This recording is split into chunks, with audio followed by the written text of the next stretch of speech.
लाख रुपए इन्वेस्ट करने के बाद 43 लाख रुपीस वापस आ चुके हैं। 40 लाख रुपए अपनी जगह पर मौजूद हैं। वैसे 1 करोड़ रुपए की इन्वेस्टमेंट किया।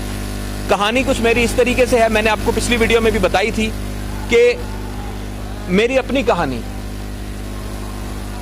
12 महीने पहले जब मुझे इसका पता चला तो हमारे पास एक ही आबाई मकान था, सिर्फ एक ही मकान था जो कि हमारे वालिद साहब ने 35 साल में बनाया। 35 साल में बनाया। वालिद साहब के गुजर जाने के बाद वालदा ने उस मकान को बेचने से मना कर दिया। फिर मैंने उसको बेचने के लिए ज़्यादा कुछ ख्वाहिश नहीं की कि भी हमने नहीं बेचना, कोई बात नहीं, अगर वालदा को अगर वालिद साहब की खुशबू आती है उस घर से तो हमें उसको नहीं बेचना चाहिए। लेकिन मेरा छोटा भाई है, उसने ज़िद की और फिर उसने कहा कि इसको बेच दे। जब वो बिका 1 करोड़ रुपए का तो 60 लाख रुपए उसने अपने आईडी में डाल दिए, 40 लाख मैंने ले लिए। ये 40 लाख का हिसाब है। 40 का 42 वापस आ चुका है। 40 जब दिल करे निकाल लें। इन पैसों को मिलाकर कुछ और पैसों से अभी मैंने एक प्लॉट लिया है मॉडल कॉलोनी के पास। मैंने आप लोगों को उसकी वीडियो भी दिखाई थी, तस्वीरें भी दिखाई थी। उसका मतलब ये है कि अब जो अगला साल गुजरेगा, अभी इसमें इन्वेस्टमेंट बढ़ाने लगा हूं मैं, ताकि हर महीने ये जो 3-4 लाख रुपए प्रॉफिट आ रहा है इससे ज्यादा आए, मतलब 5-6 लाख रुपए प्रॉफिट आए, ताकि फिर हम जल्दी से 5-6 महीने में घर बना सकें उसके ऊपर। जब वो घर बन जाएगा तो फिर उसके बाद अगला साल वो भाई भी अपना घर मुकम्मल कर चुका होगा, वो भी 60 लाख एक प्रॉफिट निकालेगा और मैं भी 40 लाख प्रॉफिट निकालूंगा और वो घर हम वापस ले लेंगे जो आबाई मकान हमने बेचा था। ये मेरा मिशन है और मैंने इसमें हमने 50% काम कंप्लीट कर लिया है। हम लोग सारी जिंदगी गुजार देते एक मकान बनाने के लिए, 35 साल 40 साल, क्योंकि हमें गरीब मुल्क आइडिया देने वाला नहीं है, ऐसा कोई आइडिया देने वाला नहीं। अभी SHO साहब हैं, बैठे हुए हैं, 3 महीने पहले मुलाकात हुई। उस वक्त डिसाइड किया था कि इनका एक मकान है, मिसाल के तौर पर 25 लाख रुपए का मकान है, मिसाल के तौर पर, ठीक है, तो वो इन्होंने बेचना है और इसमें डाल देना है। मैंने हमारी सरसरी से मुलाकात हुई, फैसला हो गया, ठीक है। आज पता चला हमें कि वो मकान इसलिए नहीं बिका कि 25 लाख रुपए डिमांड कर रहे थे और वो 23 लाख रुपीस दे रहा था। 90 दिन हो चुके हैं इस बात को। ये सोचे कि अगर वो 23 में ही निकाल देते तो 90 दिन में 4,75,000 रुपए कमा लेते। उसी दिन मैंने इनको बताया था कि हमारी मेरे पास एक कंप्यूटर ऑपरेटर काम करता है, वो मेरे पास आया, उसकी अम्मी आई मेरे पास, कहती हैं कि मेरे बेटे की सैलरी 1000 रुपए बढ़ा दें। मैंने कहा 1000 रुपए तनख्वाह कैसे बढ़ा दूं, गवर्नमेंट लेवल पे बात करनी पड़ेगी, इतनी ऊपर से 1000 रुपए कैसे बढ़ा दें। मैंने उसको 1000 रुपए निकाल कर दे दिए। दूसरे महीने फिर आ गई कि मेरे बेटे की तनख्वाह 1000 रुपए बढ़ा दें। मैंने कहा भाई 1000 रुपए कैसे बढ़ा दूं, गवर्नमेंट लेवल पर बात करनी पड़ेगी। मैंने उसको फिर 1000 रुपए निकाल कर दे दिए। जब वो तीसरे महीने आई ना, फिर मैंने उसको कहा, मैंने कहा 1000 रुपए तो मैं अभी भी दे दूंगा आपको, लेकिन आपका काम 1000 रुपए से नहीं होगा। 5 बच्चे हैं, हस्बैंड नहीं है, फोत हो चुके हैं, एक मकान वो छोड़कर गए हैं, 35 लाख रुपए उसकी कीमत है उस मकान की। मैंने कहा आप इसको बेचें और इसको करें काम पूरा। उसने फैसला किया बेचने का। 25 दिन गुजार दिए, 35 लाख से कम पे हट नहीं रही थी। फिर उसको 32 लाख ऑफर हो रहे थे। मैंने उसको बोला कि 25 दिन गुजर चुके हैं, 32 लाख मिल रहे थे, 32 लाख पहले दिन भी ले लेती तो 25 दिन में 2-3 लाख रुपए तो कमा लेती। उसने 32 में बेचा। आज जब आपके साथ मुलाकात हुई थी उस दिन बेचा था। आज 9 लाख रुपए वापस आ चुके हैं उसके, 9 लाख रुपए। अब मैं उससे पूछता हूं कि 1000 रुपए तनख्वाह बढ़ानी है तो वो हंस के टाल देते हैं। ये बात है। मैंने वो काम बता रहा हूं आपको जो मैंने खुद किया है। वो इस दर्द से मैं खुद गुजरा हूं। अपना मकान बेचकर किराए के मकान में सामान शिफ्ट करके जाने का जो दर्द है वो मैंने महसूस किया है। और इसीलिए मैंने अपने घर से शुरू किया ये काम। मैंने अपने जो मेरे प्यारे हैं, एक मेरे वालदा, मेरा भाई, हमने आपस में बताया और फिर मैंने कम से कम 20-25 लोग जिनके साथ मैंने 10-15 साल काम किया है, उसमें एक आजम भाई भी हैं। हम आजम भाई के बहुत मशहूर हैं कि उन्होंने आप लोगों को यहाँ पर दावत दी। कराची यूनिवर्सिटी की यूनियन के नाइब सदर हैं। अब क्या हुआ, इनको भी मैंने बताया था, इन्होंने भी इन्वेस्टमेंट उस वक्त नहीं की। आज इनको बहुत खुशी है अपनी इन्वेस्टमेंट करने की, लेकिन खुशी के साथ अफसोस भी है कि देर से क्यों की। मुझे जब पता चला, मैंने उस वक्त आइल्ट्स पढ़ा रहा हूं मैं, आइल्ट्स पूरी दुनिया में। मेरा नाम आप लिखेंगे अरसलान कनाडा, आपको मेरी कम से कम 100-150 वीडियोस गूगल के फर्स्ट इंजन पर ही मिल जाएगी। सिर्फ आप यहां पर लिखें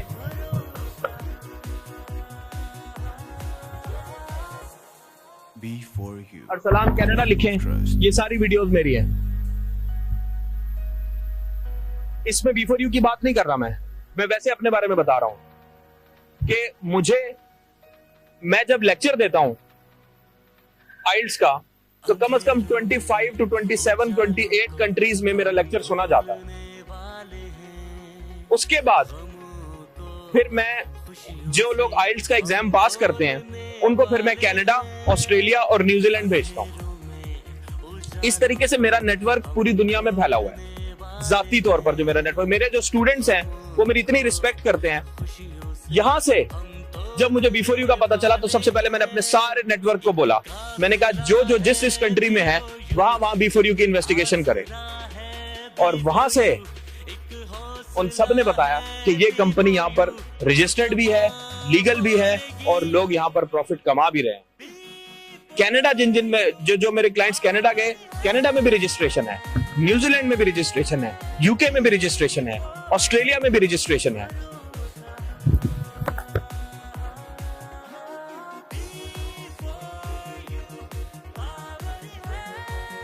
मिसाल के तौर पर अगर कोई बंदा पैसे इन्वेस्ट करना चाहता है तो आप डिपॉजिट में जाएंगे ना, न्यू डिपॉजिट करेंगे,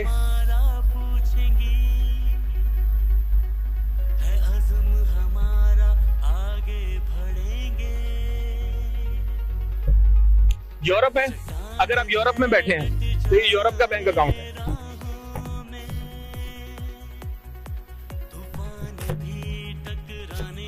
अगर आप यूनाइटेड स्टेट्स में बैठे हैं तो यूनाइटेड स्टेट्स का बैंक अकाउंट है।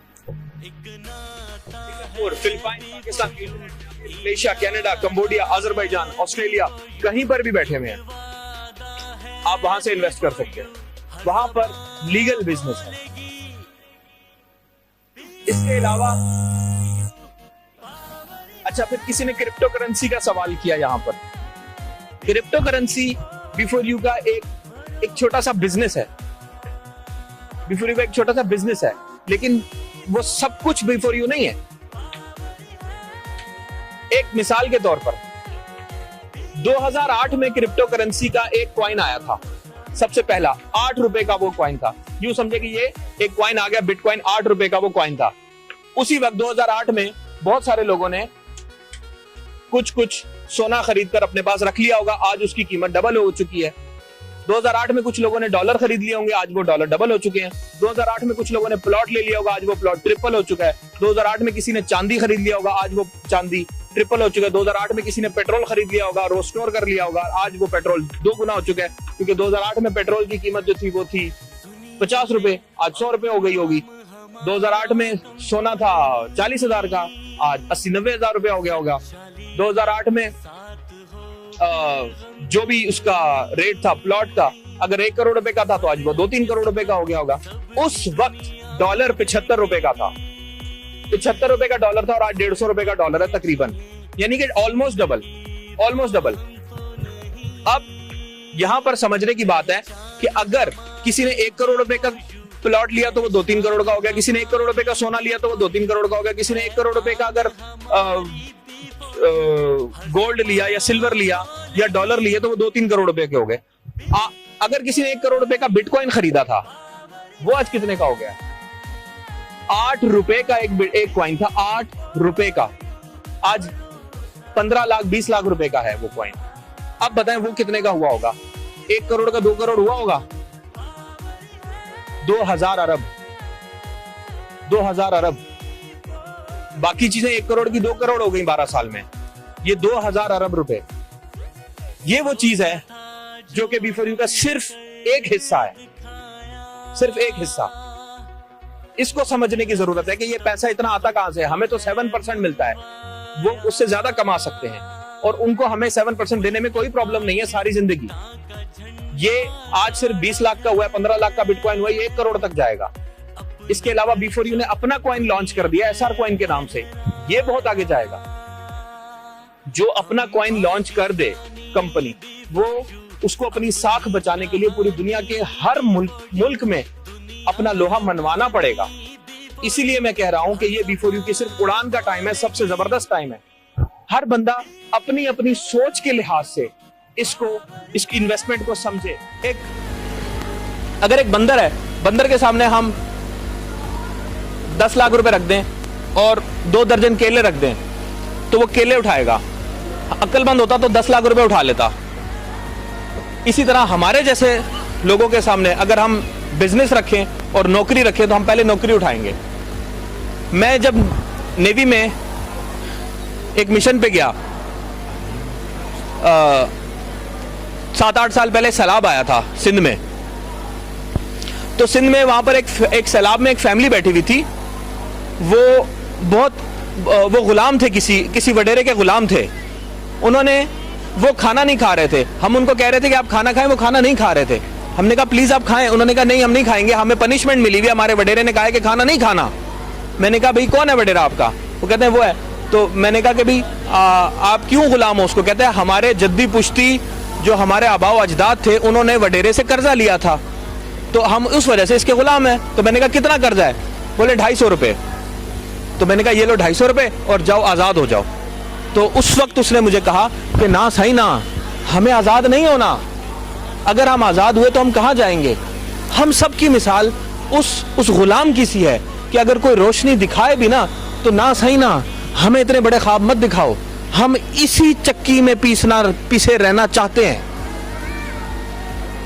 यही जिंदगी पसंद है। सुबह जाएं और धूप में ख्वार होकर वापस आएं और थक कर सोएं, फिर जो पैसा आएगा ना फिर हम कहेंगे हाँ मजा आ गया। ठीक है, आराम से अगर आपको वो ज्यादा मिल रहा है तो वो क्यों? क्योंकि हम गरीब मुल्क हैं, हम गरीब मुल्क हैं। हमें आदत ही नहीं है कि टेक्नोलॉजी को इस्तेमाल करके ज्यादा पैसा कमाने की। हमें पता ही नहीं है और हमें जरूरत भी नहीं है जानने की। इतने ज्यादा लोगों ने पाकिस्तान में B4U में पैसे लगाए हैं जो बिल्कुल अंगूठा छाप हैं। इतनी ज्यादा लेडीज हैं जिनके हस्बैंड नहीं है, उन्होंने भी पैसे लगा दिए। वो औरत होकर इतना कुछ कर रही हैं। ठीक है, और हम लोगों ने क्या किया?